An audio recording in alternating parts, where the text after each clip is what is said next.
Herkese merhaba, kanalıma hoş geldiniz. Bu videomda sizlere raf ipten hazırladığım burslu en kolay çanta tarifini paylaşacağım. Sadece düz dikdörtgen bir parçadan böyle bir çanta hazırlıyoruz. Hiçbir zorluğu yok. Örgüye ilk kez başlayanlar bile eminim ki bunu çok rahatlıkla yapabilir. Bakın ben çantamı böyle taşlarla süsledim.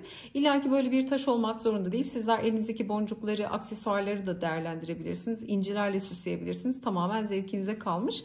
Sadece bakın düz dikdörtgen bir parça hazırlıyoruz. Şöyle ilk olarak tabanı göstermek istiyorum. Bakın hemen şöyle yan tarafına bakalım. O kadar muntazam bir çalışma oluyor ki genelde burslu çantaları çalışırken yerleştirmesi çok zordur. Yani şöyle muntazam bir şekilde burslu çantaya, örgü çantaya yerleştirmesi zordur. Ama bunda hiç öyle bir dert olmayacak.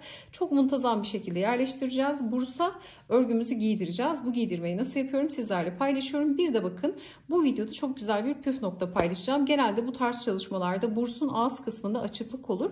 Bu açıklığı burslarda nasıl kapatmanız gerekiyor? Bu detayı da sizlerle video içerisinde paylaşıyorum. Hemen şöyle çantamızın içerisine bakalım. Orta boy bir çanta oldu. Çok küçük bir çanta değil. Çok da büyük de bir çanta değil. İçerisine cüzdanınızı, gözlük kabınızı, anahtarınızı, telefonunuzu rahatlıkla koyabilirsiniz. Yani birçok eşyayı da alabilecek bir ölçüde bir çanta oldu. Ben bunu astarsız olarak kullanmayı düşünüyorum ama isterseniz astar da yapabilirsiniz. Tamamen zevkinize kalmış. Direkt bu şekliyle bakın isterseniz böyle sade olarak da hazırlayabilirsiniz ama ben birazcık hareket katmak istedim ve böyle taşlı olarak hazırladım. Gerçekten çok güzel oldu. İsterseniz buna uzun saplar da takabilirsiniz. Zincir takabilirsiniz. Şu kenar kısımlarından halkalarla tutturarak ya da içerisine astar diktirdiğiniz zaman ya da diktiğiniz zaman kenarları şöyle küçük sapları takacağınız noktalar küçük biyeler gibi, küçük şeritler gibi işlemler yaparsanız direkt o kısma da astara da çantanın ağırlığını verebilirsiniz. Uzun saplarınızı da astara monte ederek de kullanabilirsiniz. Gerçekten çok güzel bir çalışma oldu. Dediğim gibi inanılmaz kolay. Bir günde birden fazla örüp hazırlayabilirsiniz. Çok da pratik bir yapımı var. Bütün detayları da sizlerle video içerisinde paylaştım. Umarım faydalı bir içerik olur. İlla ki böyle bir burs kullanmak zorunda değilsiniz. Daha farklı burslarınız varsa burslarınızı bu tarz bir çantaya nasıl monte edeceksiniz? Bu detayları video içerisinde sizlerle paylaşıyorum. Umarım faydalı bir içerik olur. Detaylı tarifimize geçmeden önce sizlerden küçük de bir ricada bulunmak istiyorum. Kanalımıza ücretsiz abone olabilir, videoyu beğenir ve yorumlarınızı eksik etmezseniz gerçekten çok mutlu olurum. Tarifimize geçelim. Çantam için kullanmış olduğum malzemelerin tamamını Aksa Örgü Butik'ten satın aldım. Sizin için de iletişim bilgilerini videonun açıklama kısmına ekliyor olacağım. Bu çalışmada böyle oval bir burs kullanacağım. Ama illaki oval olmak zorunda değil. Daha farklı şekillerdeki burslarda kullanabilirsiniz. Burada hemen yapım mantığını anlatmak istiyorum. Çok kolay. Sadece sık iğne ile düz dikdörtgen bir parça hazırlıyoruz. Burada ben bu çalışma için 71 zincirle başladım ve 31 sıra olana kadar devam ettim. Şimdi santim olarak şöyle ölçü de vereceğim sizlere. Bursumda 20 santim ölçüsünde 20 santimlik oval bir burs kullanıyorum. Buradaki örgümüzün boyu yani 70 tane sık iğne bana şöyle ölçüyorum 47 santim ölçüsünü verdi. Bakın en uzun kenarı 47 santim. Burada kısa kenarı ise 28 santim. 31 sıra ördüğümde de 28 santim ölçüsünü elde etmiş oldum. Şimdi buradaki bu dikdörtgen parçayı hangi mantıkla hazırladığımı sizlere söylemek istiyorum. Şimdi bursun bu çantanın derinliğini hesaplıyorum. Şöyle katlayacağımızı da düşünürsek bir de burada taban oluşturacağız. Kenardan katlayarak. Bu ölçü benim için yeterli oldu. Sizler yani bursa göre çantanın derinliğini ne kadar istiyorsanız o kadar yapabilirsiniz. Daha fazla da olabilir, daha az da olabilir. Çantanın derinliğiyle oynayabilirsiniz. Derinliğiyle oynamak için de başlangıç zincir sayınızı belirlemeniz gerekiyor. Ben burada 71 zincirle başladım. 70 sık iğneyi 31 sıra olana kadar ördüm. Şimdi 31 sırayı da şöyle bursa açıyorum. Bu kısa kenarı nasıl belirliyorum? Çantanın uzunluğunu yani derinliğini belirledikten sonra bursu şöyle tuttuğum zaman bakın şu son uca kadar gelmek zorunda değil. Vidalı kısımdan sonra hemen diğer vidalı kısma yakın olacak şekilde. Sıfıra sıfır da olmasına gerek yok. Çünkü buharlı ütüyle bu parçayı ördükten sonra ütüledim. Birleştirirken de bir miktar içeri katlayacağımız için yani şöyle katlanacağı için içeri de pay girecek. Bu yüzden sıfıra sıfır değil. Bakın şöyle bir miktarda metal kısmı açık kalacak şekilde şöyle ölçtüğümde rahatlıkla bursa yerleştireceğim ölçüde olmalı. Sizler bunu oval değil de dikdörtgen tabana da uygulayabilirsiniz. Çünkü şöyle bu çalışmada bakın buraları katlayarak şu şekilde bursu sarmış olacağız. Sardığımızda da bir miktar içeride bakın dolduracağı için böyle sıfıra sıfır değil de böyle yaklaşık bakın kenar vidalı kısma yakın olacak şekilde geldiğinde sıra sayınız olmuş demektir. Bu şekilde ayarlama yaptım. Yani ölçüyü bu şekilde aldım. Örneğin bursu yerleştiriyorsunuz. Yani kenar kısmını birleştirdikten sonra bursu kabaca sarın. Birkaç sıra eksik ya da fazla geldiyse söküp ya da eksiği tamamlamak için de birkaç sıra örebilirsiniz. Bu şekilde değişiklikler yapabilirsiniz. Burada önemli olan mantığını kavramak. Şimdi buradaki yaptığım işleme bakın şuradaki kısmı özellikle yeni başlayanlar için söylüyorum. Bu kısmı burayı saracak. Diğer uçta bakın burayı saracak. Hemen buradaki uçtan şöyle tutuyorum. Buraya kadar. Bu şekilde birleştirmiş olacağız. Bursu saracak ölçüde kısa kenarı hazırlamış oluyoruz. Dediğim gibi çantanın derinliği de tamamen size kalmış. Şimdi burada kısaca sık iğneleri nasıl ördüğümü göstermek istiyorum. Raf ipim ince bir raf iplik, kalın değil metrajlı bir raf iplik. Örümü yumuşak, eli hiç ama hiç acıtmıyor. 100 gram bu çalışma için yeterli oluyor. Yani 100 gram raf ip bu çalışma için yeterli oluyor. Tığ numaram da 3,5 milim. Sizler daha farklı ipler kullanıyorsanız, daha farklı rafyalar kullanıyorsanız hem gramaj değişecektir hem de tığ numaranız değişebilir. Çünkü iplerin inceliği, kalınlığı belli bir standardı yok biliyorsunuz. Ben burada 3,5 milim kullandım. Sizler kendi ipinize göre, örmenizin sıkılığına, gevşekliğine göre kendi tığ numaranızı belirleyebilirsiniz. Şimdi burada ne yaptım? İlk olarak zincirle başlangıç yapıyoruz. İlk zinciri kilit yaptıktan sonra ördüğüm ayardan bir tık gevşek olacak şekilde başlangıç zincirlerimi hazırlıyorum. Ben bu çalışma için 71 zincir çektim.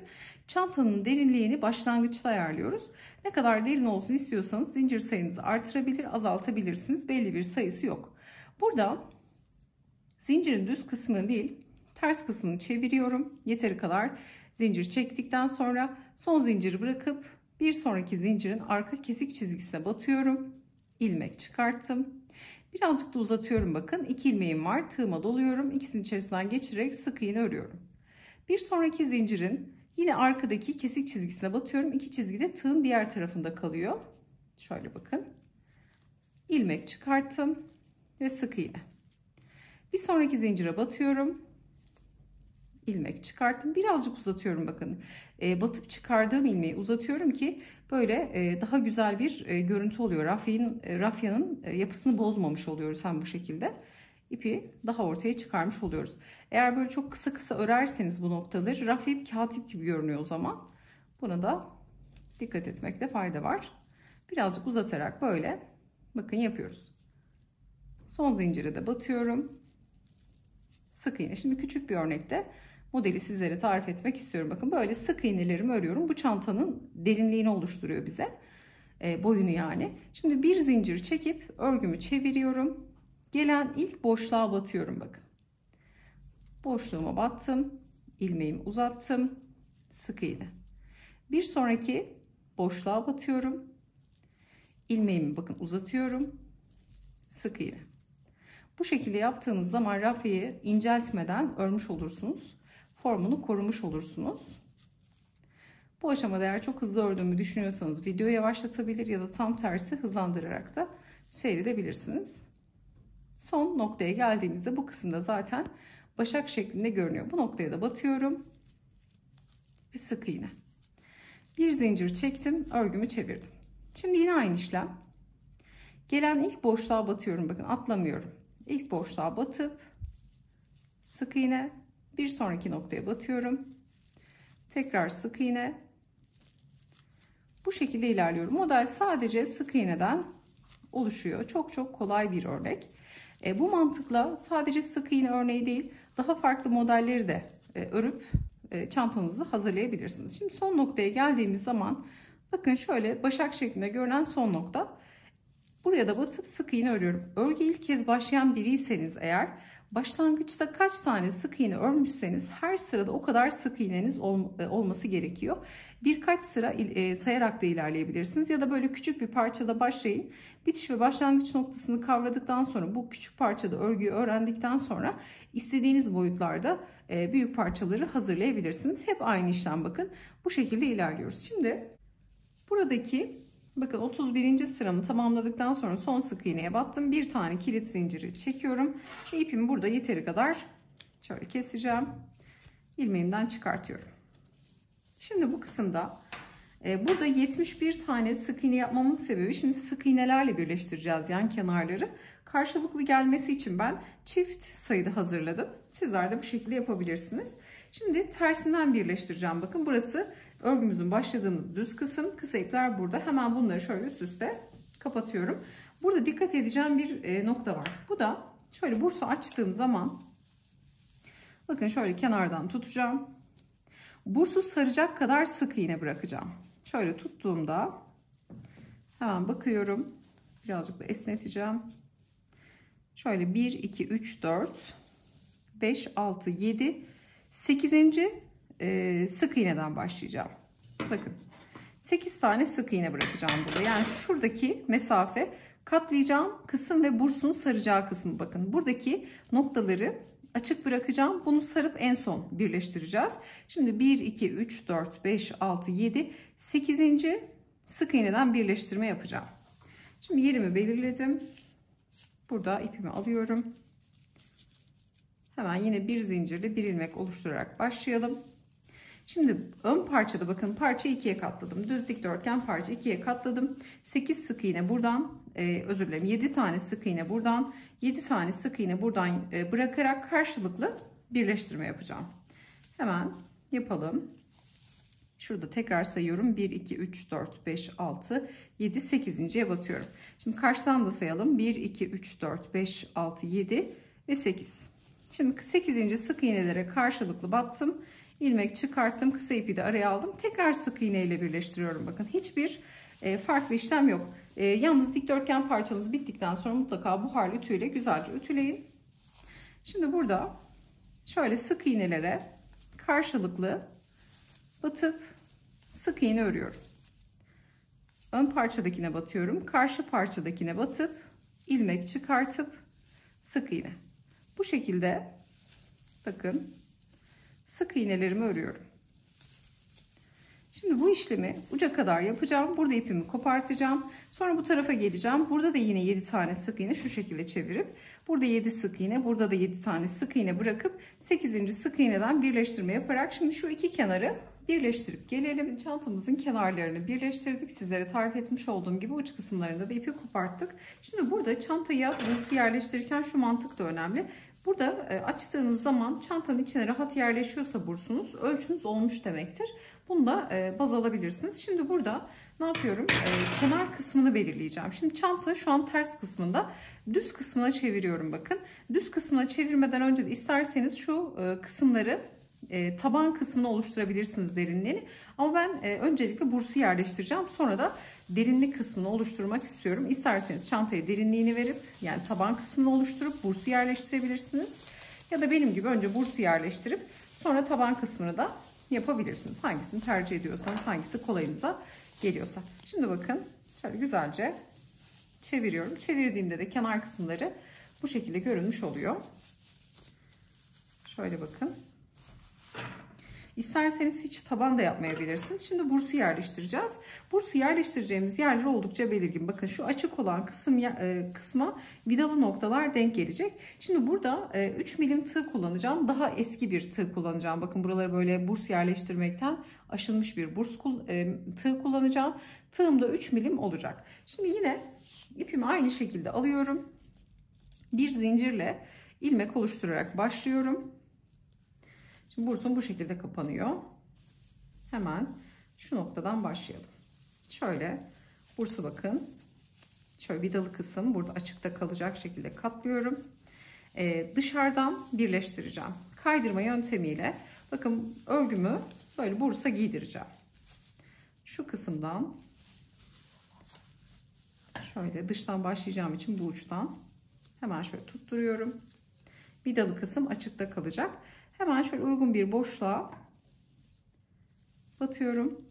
Karşı parçaya da batıyorum. Bakın 2 kat yaptım.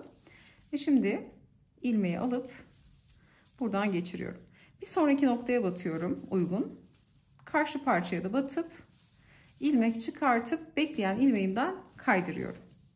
Bakın hep aynı sırayı takip etmekte fayda var. O zaman bursunuz güzel ve muntazam yerleşir. Bir aşağıdan bir yukarıdan yapmazsanız Şu kısımda zaten sıralar belirgin bakın. Sıradaki sık iğne noktasına batıyorum. Bu uçta batışta sıkıntı yok. Bakın böyle kaydırmalar yapıyorum. Bir sonraki noktaya battım. Hemen şöyle uygun bir boşluğa batıyorum karşıda. İlmek çıkarıp kaydırma yapıyorum. Yine aynı sık iğneyi takip etmeye dikkat ediyorum. Yani sık iğne sırasını takip ederek bir aşağıdan bir yukarıdan yaparsanız bombeli olabilir. Bir tarafı çok sık olur, bir tarafı çok geniş olur. Sıradaki noktaya batıyorum. Karşı parçaya batıyorum bakın. Bursa arada kalıyor. İlmek çıkartıyorum. Çıkarttığım ilmeği bekleyen ilmeğin içinden geçiriyorum. Bu şekilde kaydırma yaparak bakın bursu giydirmiş oluyorum. Şimdi bu şekilde uca kadar gelip burada giydirmeyi yapacağım. Şu kısımda da kaydırma yapıp sonra bu tarafa geçeceğim. Burada da yine aynı şekilde karşı parçada yapmış olduğum gibi, burada göstermiş olduğum gibi tamamen burada da yine bursu örgüyü bu şekilde bursa giydirerek tamamen birleştirmiş olacağım. Şimdi birleştirmeyi bitirelim. Bakın burada sıra sonuna geldim. Tamamen kaydırma yaparak bakın bursu giydirmiş oldum. Şimdi son noktaya geldiğimde de burada da yine kaydırmalara devam ettim. Buradaki ilk battığım noktaya da batıp şöyle bir kez daha batış yapıp kaydırmamı yapıp ipimi yeteri kadar kesiyorum. Burayı sıkıladıktan sonra şöyle ipimi bir miktar kesip şimdi içeride gizleyeceğim. Şöyle ipi hemen iç kısma almak istiyorum. Bakın içeride de kısa iplerimiz var. Bunları gizleyeceğiz. Şimdi burada sizlere önemli bir püf nokta söylemek istiyorum. Genelde bursu çantaları özellikle bu tarz örgüyle kapladığımız zaman, çünkü kalın bir doku oluşuyor burada. Bursu nasıl kapatacağız? Burada önemli bir püf nokta var. Bunu kapanmayan bütün burslarınız için de uygulayabilirsiniz. Şimdi bakın benim bursum kapanıyor. Burada şöyle tığımızı, 2 tane tığ kullandık bakın. Şöyle üst üste getiriyorum. Bunu yaparken çok dikkatli olun ama benim bir defasında bursu kırmışlığım var. Çok bastırmadan bakın hemen şu eklem yerine bursun şöyle 2 tane tığ koyuyorum. Tam vidanın olduğu noktaya 2 tığ yerleştiriyorum. Şöyle bakın hafifçe bastırıyorum. Şu kenara. Hemen bu kenara hafifçe bastırarak bakın esnemeyi şu kısma vererek buradaki ağız kısmı tamamen kapatmış oluyorum.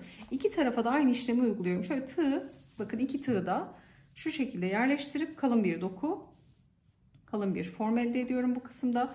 Sonra hafifçe bastırıyorum bakın şöyle. Tığ yerleştirdim. Şöyle göstermek istiyorum. Hafifçe bastırarak, bir anda bastırırsanız kırılıyor. Mutlaka bunu hafif hafif hareketlerle yapmanız gerekiyor.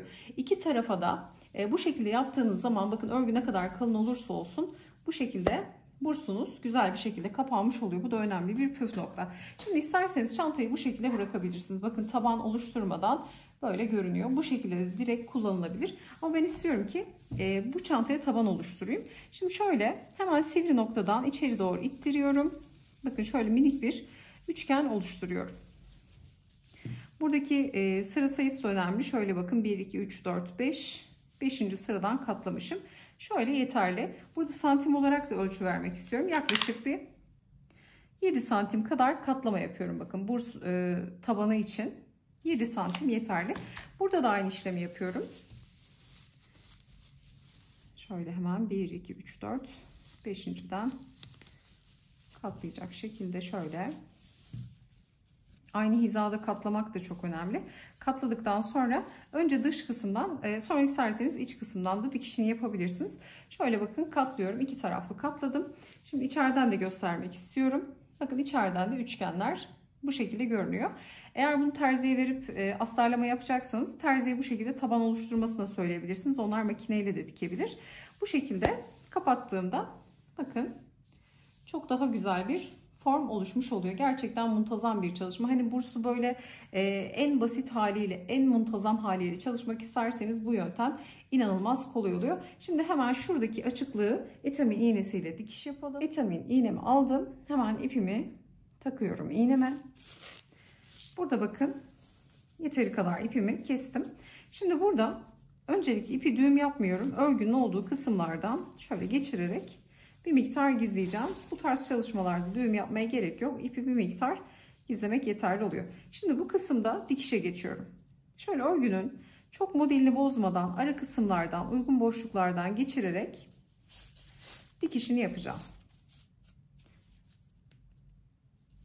şöyle yakın bir noktadan tekrar geçirmek istiyorum. Bakın bu şekilde bir ileri bir geri şeklinde şu kısmı, açık olan kısmı dikeceğiz. Dikerek taban oluşturmuş olacağız. Bu da oldukça kolay bir yöntem. Tabanlı çalışmalarda zorlananlar için oldukça pratik bir çalışma. Şimdi tarif etmiş olduğum gibi şimdi uygun boşluklardan geçirerek sağlam bir şekilde bu açıklığı dikeceğim. Karşı parçada da aynı şekilde açıklığı dikeceğim. Bu şekilde çantamın taban kısmını oluşturmuş olacağım. Çantamızı bakın kenar taban kısımlarını oluşturduk. Şimdi şöyle güzel taşlar var. Bunları yine Aksa Örgü Butik'te bulabilirsiniz. Birçok farklı şekli de var, boyutları da var. Şimdi bu damla şeklinde olanları çantama silikon tabancasıyla yerleştireceğim ama isterseniz dikiş yapmak isterseniz dikerseniz daha sağlam olacaktır. Bakın şöyle delikleri var, dikerek de çantanıza monte edebilirsiniz. Ben böyle silikon tabancasıyla, sıcak silikonla bunları şimdi böyle yerleştireceğim. Yerleştirdikten sonra da sizlere en son halinde göstermiş olacağım. Şimdi şöyle çantamızın tabanını göstermek istiyorum. Bakın bir kez daha. Bakın tabanı bu şekilde tamamlanmış oldu. Gerçekten muntazam güzel bir çalışma oluyor. Şimdi taşlarımızı sıcak silikonla yerleştirip son halinde sizlerle paylaşacağım. Bakın çantama taşlarımı yerleştirdim. Silikon tabancasıyla da oldukça sağlam oluyor. Yani dikişte zorlanırsanız eğer tabancayla da yapıştırdığınız zaman oldukça sağlam oluyor. Burada önemli olan güzelce altına silikon, sıcak silikon sıkıp güzelce yapıştırmak. Bakın çantamızı bitirdik. İsterseniz çantanızı astarlayabilirsiniz. Uzun askılar kullanabilirsiniz. Zincirler takabilirsiniz. Tamamen zevkinize kalmış. Taban kısmında da bakın kısa ipleri gizlerken şu üçgen uçlarda kısa ipler vardı. Bunları da yine tabana böyle bakın güzelce monte ederek şu kısımlar artık kalkmıyor. Ama dediğim gibi şu içeriden dikiş de yapabilirsiniz. Tamamen zevkinize kalmış. Gerçekten çok güzel bir çanta. Direkt bu şekliyle kullanıma hazır bir çanta oldu. Şimdi bitmiş halinin ölçüsünü sizlere söylemek istiyorum. Çantamızın en geniş noktası şöyle tuttuğum zaman 27 santim. Çantamızın boyu da şöyle baktığımda 17-18 santim aralığında. Taban kısmında söylemiştim yaklaşık bir 7 santim kadardı ama tekrar bir ölçmek istiyorum. Çünkü dikiş yaptıktan sonra da biraz fark edebilir. Hemen şöyle ölçtüğüm zaman taban kısmı da bakın yaklaşık 8 santim gibi. Taban boyu da uzunluğunda verecek olursam taban kısmı da 23 santim ölçüsünde oldu. Ölçümüz de bu şekildeydi. Umarım sizler de beğenir ve denersiniz. Gerçekten isterseniz böyle sade, isterseniz bu şekilde taşlı olarak da kullanabilirsiniz. İnanılmaz güzel oldu. İlla ki böyle bir taş olmak zorunda değil. Elinizdeki farklı boncukları da yerleştirebilirsiniz. İstediğiniz gibi süsleyebilirsiniz. Tarifimiz de bu şekildeydi. Dediğim gibi 100 gram raf iplik yeterli oluyor. Yapacak olanlara kolaylıklar diliyorum. Videomuzu beğenmeyi, yorum bırakmayı, kanalımıza abone olmayı unutmayın. Bir sonraki videoda görüşünceye dek hoşça kalın.